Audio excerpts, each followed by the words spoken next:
শিশুশিল্পী হিসেবে বড় পর্দায় পা রেখেছিলেন অভিনেত্রী প্রার্থনা ফারদিন দিঘি।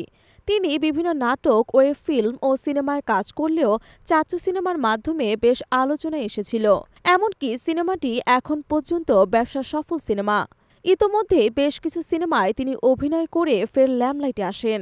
কাজের বাইরে নানা সময়ে প্রেমের গুঞ্জন শোনা গেছে তাকে নিয়ে। এমনকি তাওহিদ আফ্রিদির সঙ্গেও শোনা গেছে চর্চিত প্রেমের খবর। সম্প্রতি বিয়ে ও জীবনসঙ্গী নিয়ে কথা বলেছেন তিনি। এ প্রসঙ্গে দিঘি বলেন, আমার জীবনে এখন পর্যন্ত তেমন কেউ আসেনি। সাধারণত নায়িকাদের যেভাবে আসে ওইভাবে কেউই আসেনি। এ নিয়ে যদিও আমার কোনো প্রত্যাশা ছিল না, তবে সাধারণ মানুষ ভাবে নায়িকাদের অনেক প্রপোজাল আসে, কিন্তু আমার বেলায় সেটা ঘটেনি। অভিনেত্রী আরও বলেন, জীবনসঙ্গী বাছাইয়ের ক্ষেত্রে অনেক ক্রাইটেরিয়া আছে, তবে আমি আমার চোখে একজন সুপুরুষ বা আমার আইডল হিসেবে আমার বাবাকে মনে করি।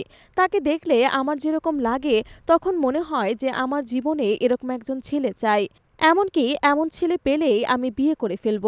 বাবা মায়ের পরিচিতি বহন প্রসঙ্গে দিঘি বলেন, আমার নিজের পরিচিতি তো আছেই, মানুষ আমাকে দিঘি নামে চেনে ঠিকই, তবে আমি এর চেয়ে বেশি বাবা মায়ের পরিচিতি বহন করতে বেশ পছন্দ করি।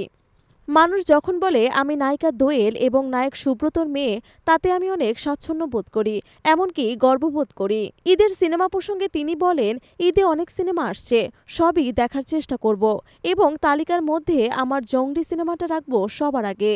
এই সিনেমার প্রধান চরিত্রে দিঘির সঙ্গে অভিনয় করেছেন সিয়াম আহমেদ এবং বুবলি প্রমুখ।